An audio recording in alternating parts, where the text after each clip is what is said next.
Panorama TVC já está de volta.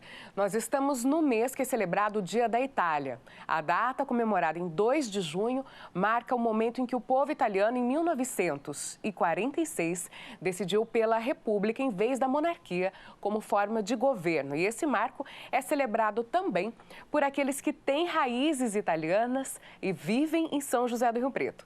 Sobre esse assunto, eu converso agora com a professora e escritora Rosali Gallo. Rosali, boa tarde. Obrigada por participar do programa conosco.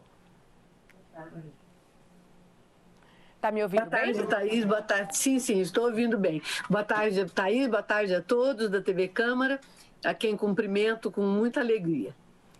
Bom, a gente está recebendo também a conexão, acabaram de me informar aqui pelo ponto, do professor Maurício Babini, não é isso? Que é professor do IBILSO aqui em São José do Rio Preto, professor da Unesp. Professor Maurício, está me ouvindo bem? Como é que está a sua conexão aí? Agora eu acho que estamos chegando lá. Só um segundo. Tá certo, então. Bom, eu começo conversando com a Rosali, que já está online, já testamos aí o áudio com ela remotamente. Bom, a comunidade italiana faz sempre questão de lembrar essa data, né, Rosali? É uma forma de manter essa história sempre viva, aquecida. Sim, é claro. E depois é uma data, Thaís, em que a Itália realmente muda completamente o rumo da política, não é? De monarquia, eles passam a um regime republicano. Então, hoje a Itália comemora 74 anos de república. Na verdade, uma república muito nova, não é? Mas é um país de grandíssima cultura, de milênios de cultura. A sua família é originária de qual parte da Itália e como é que chegou aqui em Rio Preto? Pois é, eu sou neta de 4 calabreses, né? E quando eu comento com alguém que eu sou neta de 4 calabreses, casada com um filho de espanhóis, o pessoal arrepia se eu falo com a minha filha, né? Porque quando ela diz não, é não e pronto, não adianta discutir. Né? De um lado calabrese, do outro lado espanhol, não tem como discutir. Mas os meus 4 avós vieram da Calábria, 2 da cidade de Chigliano e 2 da cidade de Paludi, que são cidades muito próximas a Cosenza. É uma cidade maior, por isso que eu cito Cosenza, mas é da região da Calábria. E como é que eles chegaram aqui à nossa cidade? Chegaram de formas diferentes, em datas diferentes. Os meus avós paternos vieram com um pouco de dinheiro, eles não vieram emigrados para colônias ou para lavouras de café. O meu avô chegou aqui já com o 5º ano de medicina, mas não conseguiu terminar o curso. Na época era muito difícil haver a equivalência dos cursos. Ele não terminou o curso. E a minha avó era de uma família culta, o pai era juiz, a mãe era cantora de ópera. Então, eles tinham cultura, eles tinham educação e eles vieram para o comércio. O meu avô, que era apaixonado por cinema, fundou muitos cinemas na região. Fundou em Ribeirão Preto, em Itápolis, em Itajubi e em Pindorama, onde ele acabou radicado, né? Onde meu pai nasceu, onde eu nasci, que é uma cidade aqui perto de Rio Preto. Os meus avós maternos, não. Eles vieram para a lavoura do café. Eles vieram diretamente já contratados para uma fazenda em Gavião Peixoto, perto de Araraquara. De lá, o meu avô fez o seu dinheiro, fez a sua médica e comprou terras em Pindorama, onde meu pai e a minha mãe se conheceram. Bom, deixa eu ouvir o professor Babini. O senhor está me ouvindo bem? Como é que está a conexão? Sim. Acho que sim. Bom, espero que seja recíproco. Bom, o senhor nasceu na Itália, não é? E desde 98 vive no Brasil, é isso? Explica melhor para a gente um pouquinho da sua história e também o significado dessa data que vocês estão comemorando. Bom, diante disso, eu queria agradecer pelo convite à TV da Câmara. É uma grande honra estar aqui também com a Rosali Gallo, que é um pedacinho muito, muito importante de nossa colônia aqui em São José do Rio Preto, portanto, muito obrigado, tanto a você que a ela. Bom, a história, eu diria que eu brinco muito, quando tem que fazer um concurso de efetivação na Unesp, tem que apresentar um memorial. E quem diria que um dia eu teria morado aqui? Portanto, a vida, eu acho que ela acontece, apesar dos apesares.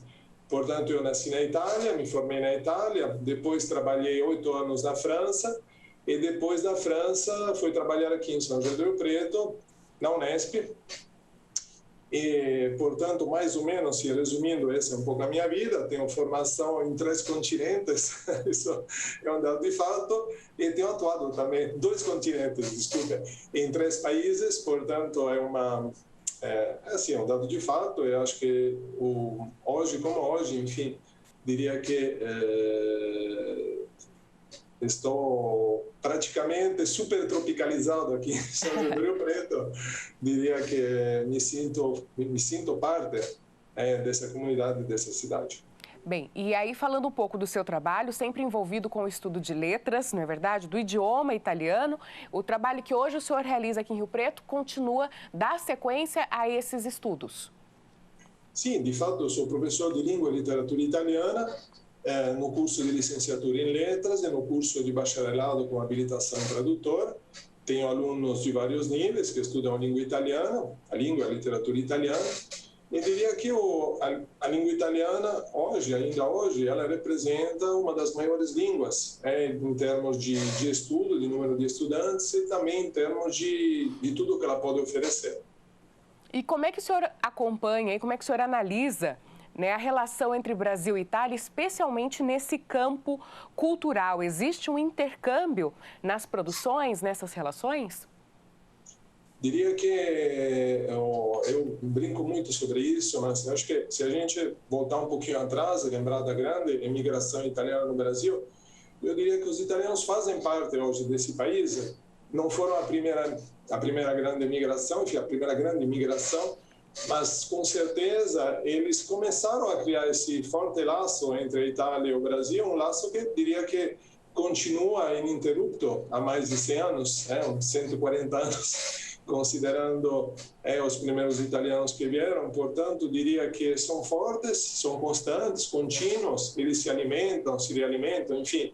Diria que a presença italiana ela é forte na cultura, na literatura, na comida, no dia a dia, nas festas. Eu acho que um dos tantos lados brasileiros, esse lado talvez da família, esse lado da festa, esse lado da solidariedade, eu acho que provavelmente a colônia italiana tem uma importante contribuição. E eu acredito que quando o senhor ensina a língua italiana aos seus alunos, o senhor traz muito desses aspectos culturais também para a aula, né? Gostaria que você falasse aí a respeito dessa relação entre a língua e a cultura, né? Todo esse universo que engloba. Obrigado pela pergunta. Essa pergunta que o professor pode ficar falando umas 2, 3. Não, você vê. De fato, muitas vezes a pessoa, quando aprende uma língua, não tem a percepção que a língua é uma maneira de ver o mundo, é uma visão de mundo. Portanto, ela traz muitas coisas. Quando se aprende uma língua, se aprende como o outro vê o mundo. E muitas vezes, aprendendo a língua italiana, o aprendiz brasileiro, ele reconhece alguns aspectos até próprios da própria cultura, compara, vê. Diria que os aspectos, fundamentais da cultura italiana, sem dúvida, todo o grande patrimônio histórico e cultural. Diria que eu brinco muito com os meus alunos, visitar uma cidade italiana muitas vezes é como entrar em um livro de história da arte e você vê as fotos ao vivo.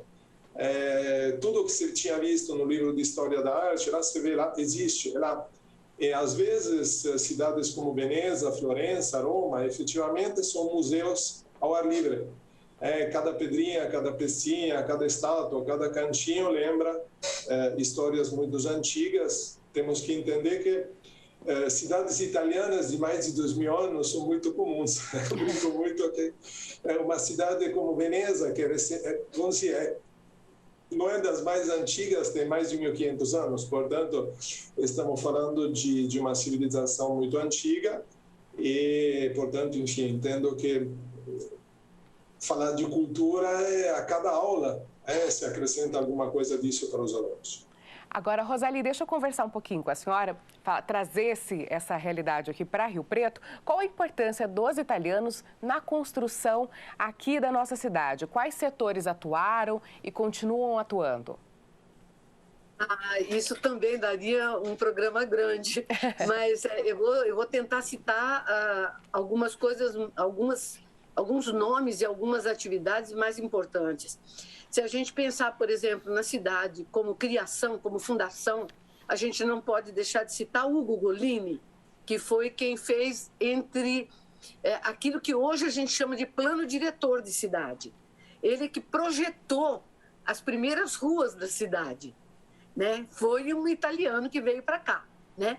E essa atividade de construção, essa atividade continua hoje dentro do mundo dos descendentes italianos, principalmente representado pelo Grupo Verde, né? A gente tem esse empreendedorismo dentro do ramo da construção. Mas não foi só para a construção que vieram os italianos para cá. Vieram também italianos que tinham conseguido vir para se manter na profissão original. Então, nós tivemos aqui em Rio Preto muitos engenheiros, muitos arquitetos que vieram para cá. E muitos artistas, muitos escultores, muitos pintores. Então, de pintores hoje, por exemplo, e de artistas em geral, a gente não pode deixar de citar Cláudio Malagoli, né? Que retratou a cidade no seu início, nos seus primeiros momentos, e a pintura fez parte dessa manutenção, dessa fortificação da cultura italiana aqui em São José do Rio Preto. Também não foi só ele, a gente não pode deixar de citar, por exemplo, o empenho da família Curti, que distribuía filmes em toda a região, que tinha uma agência de filmes, uma distribuidora de filmes de grande porte, né? Quando o cinema ainda podia subsistir nas ruas. Hoje a maioria dos cinemas estão dentro de shoppings, mas a forma também de cinema não é mais através de película, é através toda de DVD. Mas a gente sabe que existe isso também. Então a gente tem artistas hoje aqui em Rio Preto, como em qualquer outra cidade, não só ligados às primeiras atividades, como você perguntou, mas de muitas outras. Se a gente olhar o último censo do IBGE, nós temos 43% da cidade com descendência italiana. E hoje, se a gente for olhar realmente com critérios, né, a formação familiar, é dificílimo encontrar uma família onde não tenha um italiano ali como um elemento componente da família, né? Então, isso é muito importante. É verdade. Rosali, você sempre divulga aí o prêmio Nocide, né, que é um prêmio mundial de poesia. O fundador do prêmio também é um italiano, não é? Essa iniciativa ela abre inscrições para obras em várias línguas, entre elas o português e o italiano. Gostaria de mais informações a respeito desse prêmio. Muitos brasileiros costumam participar?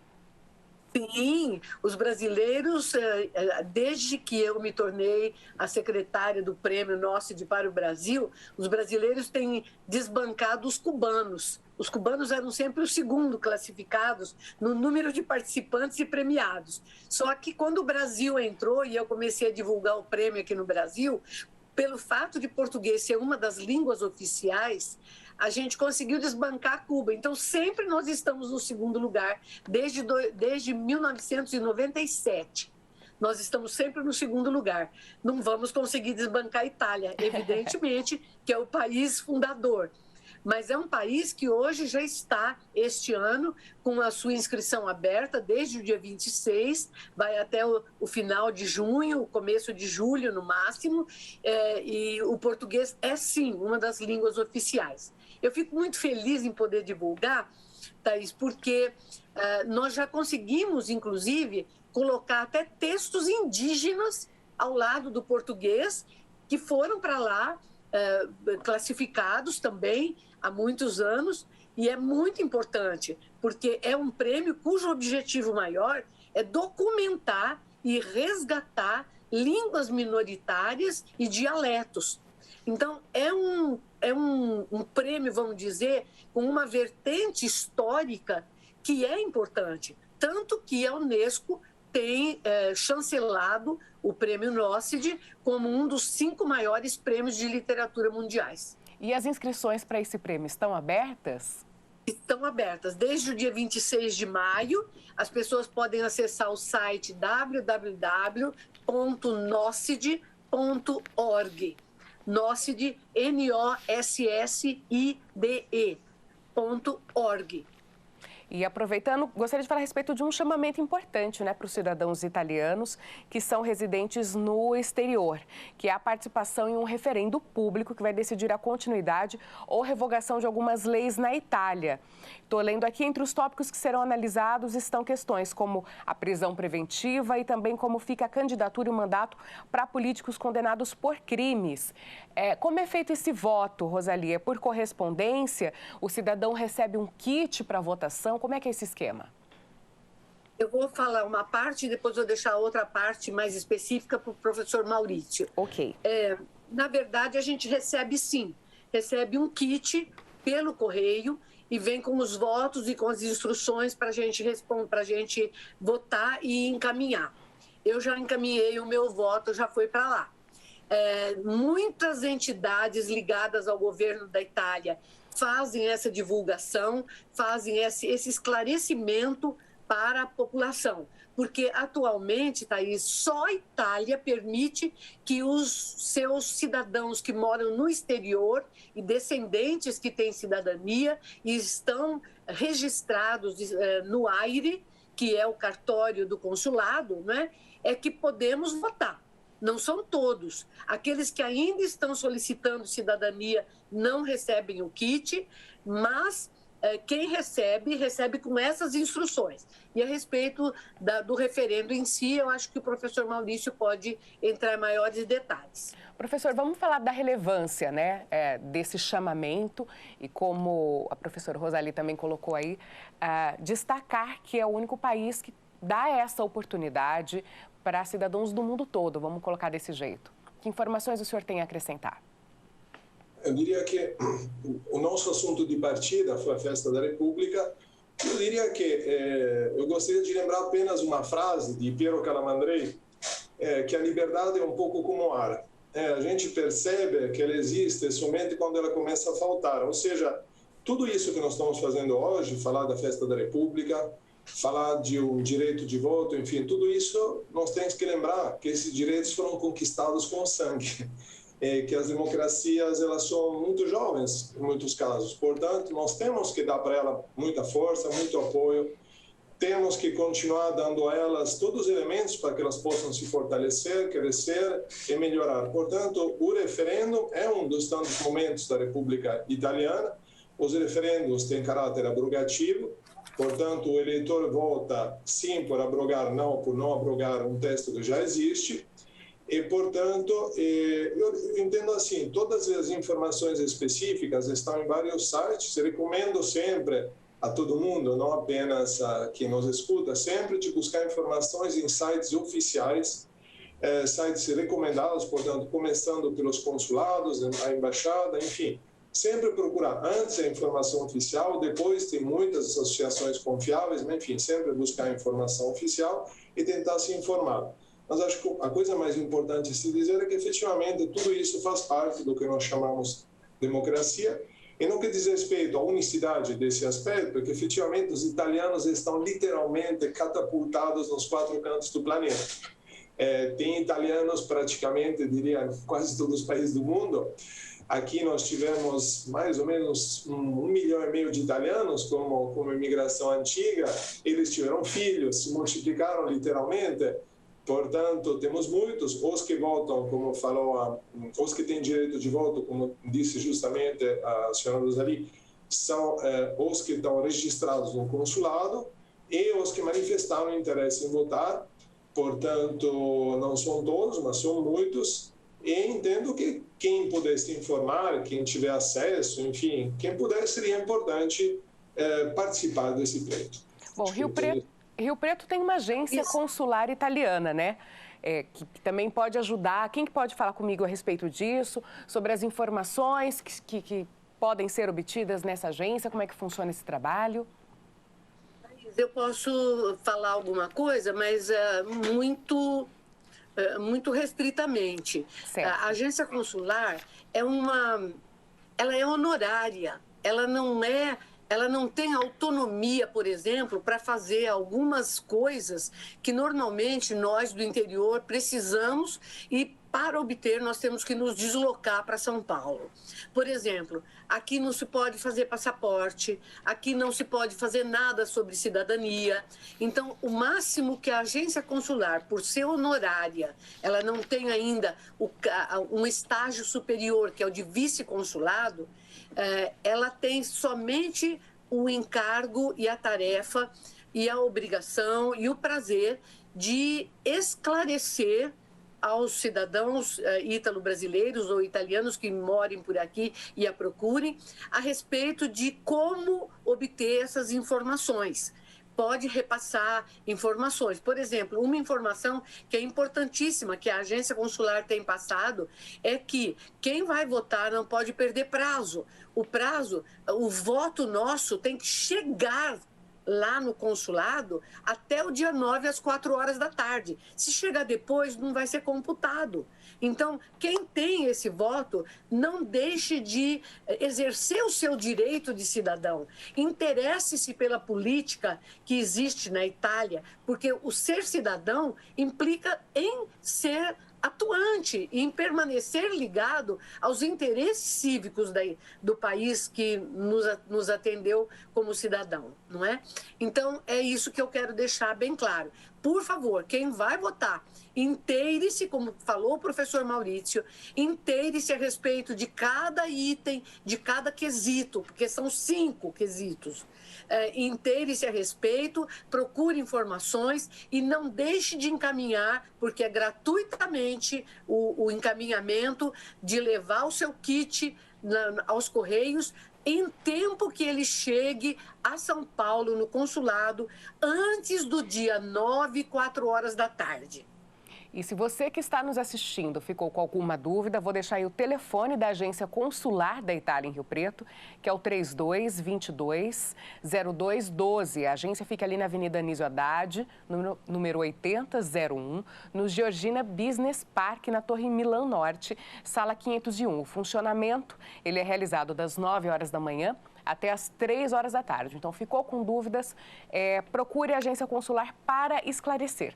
Rosali, quero agradecer muitíssimo a sua participação no programa de hoje. O professor Babbini também, nosso muito obrigada. Eu agradeço muito e deixo um abraço a todos os telespectadores da TV Câmara. Professor? Eu queria agradecer novamente pelo convite, agradecer você, agradecer a professora Rosali. Foi uma grande honra estar aqui. Um abraço a todos e tomara que a gente possa se ver em boas ocasiões outras vezes. Sempre com boas notícias. Muito obrigada mais uma vez pela participação de vocês.